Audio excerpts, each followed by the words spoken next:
Is there really a big difference in the cost of doing a journey in a hybrid, a plug-in hybrid, or a fully electric car? That's what we're finding out today.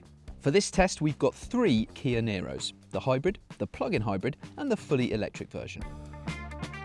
And in a minute, we're going to be doing a long motorway journey from Twickenham in London to Birmingham and back again. And then tomorrow, we're going to be doing some town driving. At the end of all that, we'll crunch some numbers for you and work out how much each of the journeys cost in the different Niros and which one makes the most sense for you.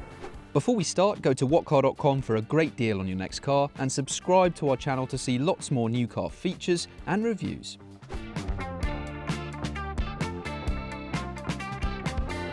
Right, so the first thing we need to do is decide who's going to drive which car, and to do that we're going to do a random draw. So I will take this one. And I'm going to go for this one. Guess I'll take this one.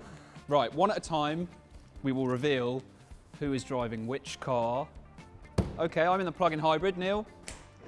I'm in the electric. Electric. Will? Yes, that means I'm in the regular hybrid. Okay, let's go. To start the test, we've made sure that everything is completely topped up. Full batteries, full tanks, and now we're driving in convoy from Twickenham in southwest London to Birmingham. Then we're going to turn round, come back, and we'll finish where we started. And we're going to top everything up again. That will mean we can really dive into exactly how much this has cost in these 3 different cars. To keep it fair, we've set each car up in the same way where possible. So the climate control is set to automatic, 21 degrees. They're in eco driving mode because that's the default driving mode when you get in and start up the Niro.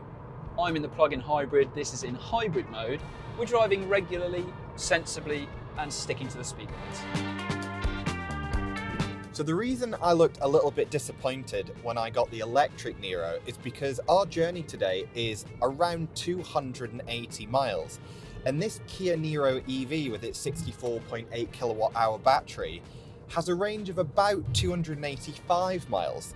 So in theory, I can get to Birmingham and back to Twickenham on one charge. But as we know from our testing, electric cars rarely do their claimed ranges, and that's especially true in cold temperatures and cruising at motorway speeds like we are today. So before we set off, unlike my colleagues, I had to think of a charging strategy. So what I'm going to do is follow them up to Birmingham, turn around, and then stop at Banbury services and put this on an InstaVolt charger to get it up to 100% before I head back to Twickenham.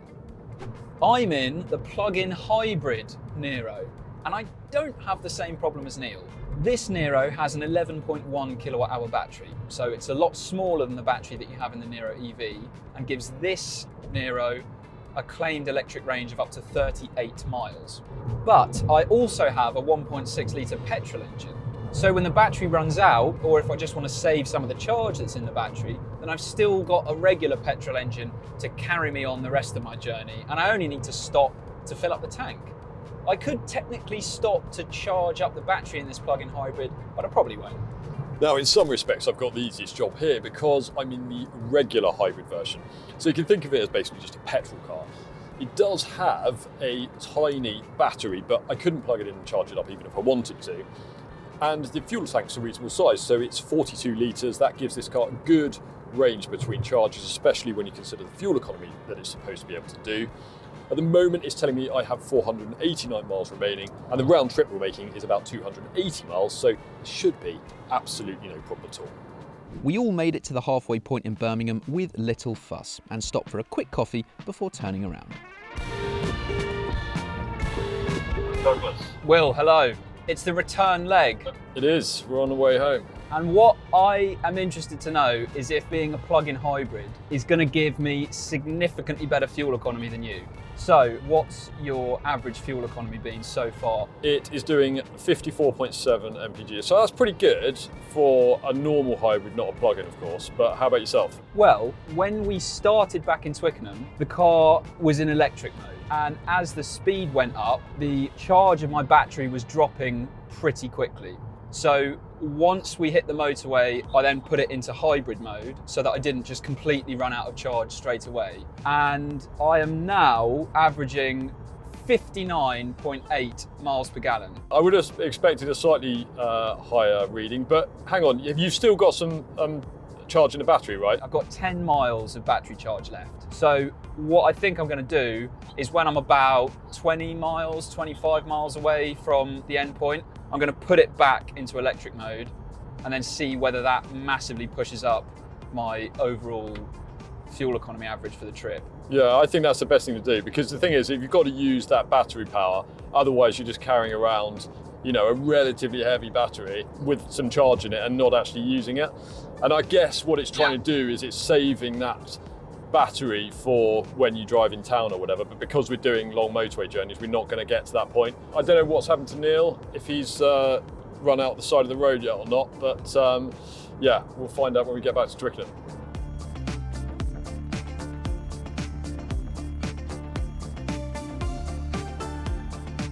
So we've made it to the InstaVolt chargers here in Banbury, and as you can see, plenty of them are available. So when I turned up, I managed to just get a space and plug straight in.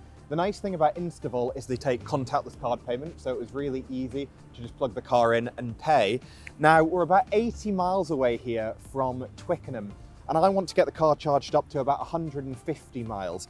At the moment, it's charging at 63.5 kilowatts, which is probably what I would expect. These can charge at a rate of up to 150 kilowatts, but the car's limited to 77 and it's pretty cold out. So 63's just fine.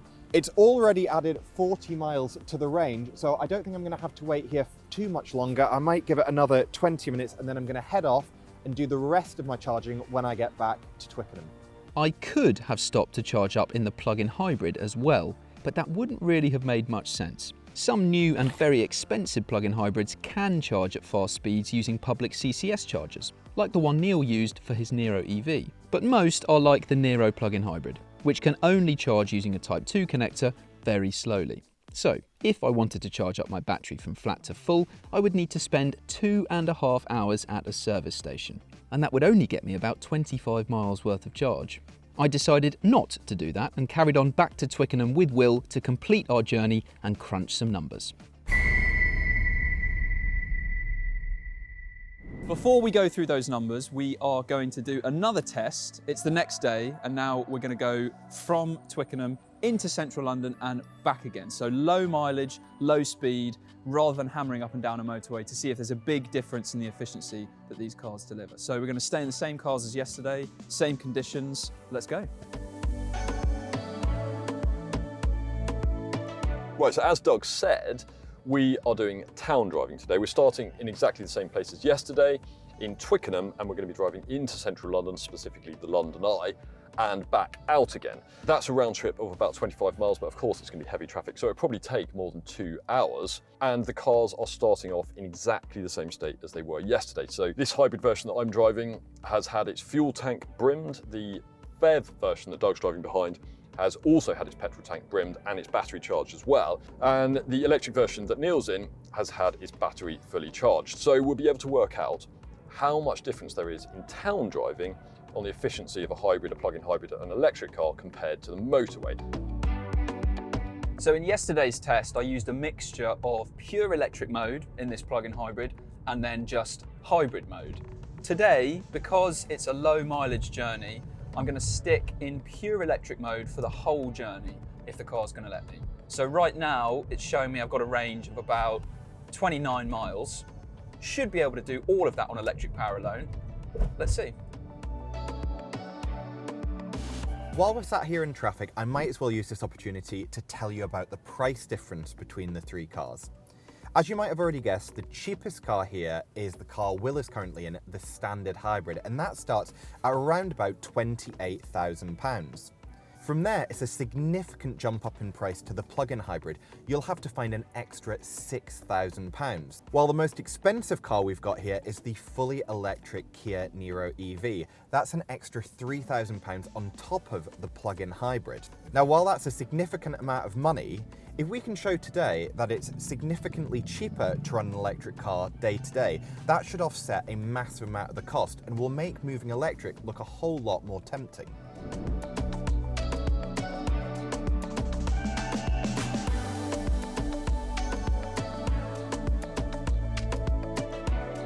look, we've made it. The London Eye, it only took about an hour and a half to do 13 miles, but we made it. So we're about halfway and we've done 15, 16 miles so far. Will, in the hybrid, what's your trip computer saying for fuel efficiency so far? I am apparently doing about 56 mpg, so not bad, round about the same as yesterday. And I'm a little bit surprised actually. I would have imagined it would have been better suited to town than it seems to be. It's not running on electric mode that often, quite a lot of the petrol engine running a lot of the time. So yeah, but I don't know how that compares to you guys. Yeah, Neil, what charge are you left with on the battery now? I've got plenty of charge left. I've got over 220 miles. And the car's also being pretty efficient yesterday on the motorway. I think it was kind of averaging about 3.1 miles per kilowatt hour. Today, 3.9. So yeah, definitely likes being in a city versus the motorway. But no range anxiety. No range anxiety. It's only me with some slight range anxiety. I'm still showing over 220 miles. Okay, so my battery, which was full, is now down to about 35%. The claimed range that it's saying now is 8 miles, so I'm probably going to run out of power from the battery before we get back to the office. Should we get some food and then head back? Let's do it. All right. Let's go.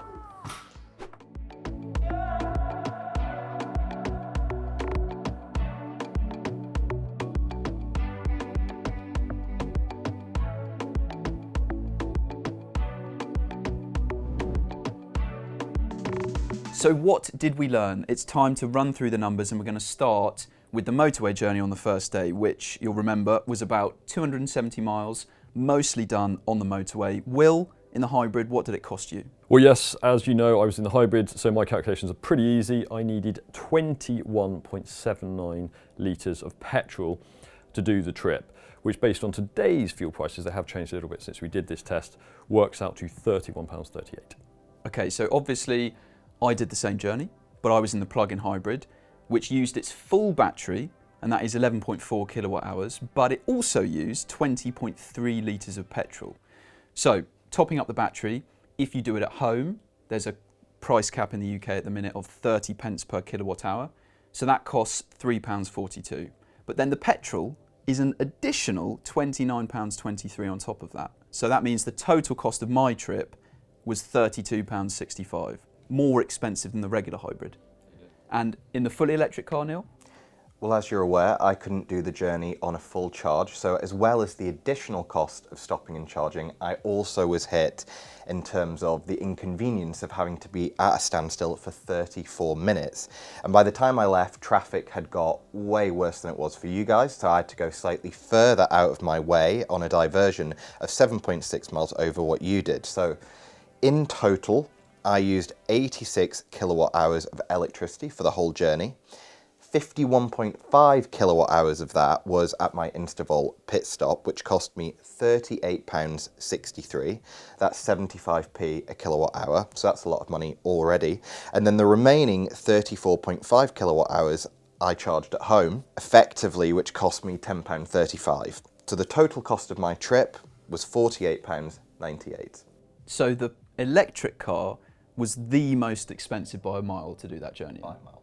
But that needs some caveats, right? Yeah, because I could have put less charge into the car at Instavol. I could have had a look at the remaining journey and just cut it finer, which would have reduced the amount of money I was putting into the car on that higher rate of charge. And let's say hypothetically I didn't use any public chargers at all and I just charged at home, then in that case the whole journey would have cost me just £25.80, which would be the cheapest of the three. But then the thing to point out that you stopped at a public charger because you couldn't do that whole journey in one hit. Obviously some electric cars have longer ranges, but you know, you'll spend more money on those cars. That Niro, you needed to stop, and a lot of people will need to stop if they're doing a longer journey in an EV. So that's the motorway journey that we did. Were things different for the city test that we did on day 2? So Will, what did it cost you in the hybrid Niro? Well, we did 28.8 miles of town driving, so low speed, quite a lot of stop-start traffic, very different from day 1. I needed 2.27 litres of petrol to do the trip, which again, at today's fuel prices works out to £3.27. Okay, now I couldn't do the whole journey just on electric power. So I drained the battery, which we already know is £3.42 if you're charging at home. Already that's more expensive than the fuel that was needed in the hybrid.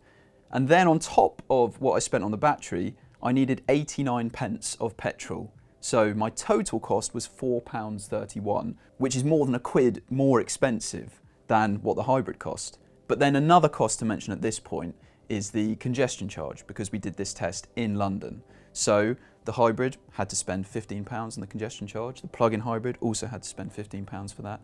But fully electric cars are exempt from it. So Neil, you didn't have that additional cost. No, I got away with it, but it is worth pointing out that congestion charges are still fairly rare, so it's potentially not worth getting hung up on that initial saving. But you are right, all it cost me on this trip was electricity, and in total I used 10.5 kilowatt hours. Now, if I charged up at that Instavolt the day before or another rapid charger, then that would have cost me £7.88. But more than likely, when you're in the city, you're going to be charging at home, and in that case, it would cost you a more reasonable £3.15. Okay, so in that instance, the electric car was and can be the cheapest of the three cars that we have here, but only by a few pence compared to a regular hybrid. And then, of course, the electric car can cost more to buy in the first place than the regular hybrid.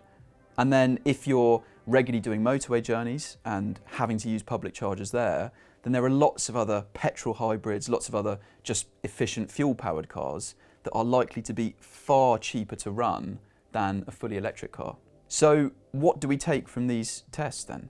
Well, I think the cost of charging electric cars, particularly at public chargers, is something that the government really needs to look at if it's going to encourage more people to make the switch right now, not just when it bans electric cars in 2030 or potentially slightly later if it pushes that date back. EVs are, as you've said, much more expensive to buy than equivalent petrols or diesels, so there needs to be a realistic payback in terms of long-term running costs if you're going to encourage more people to make that switch.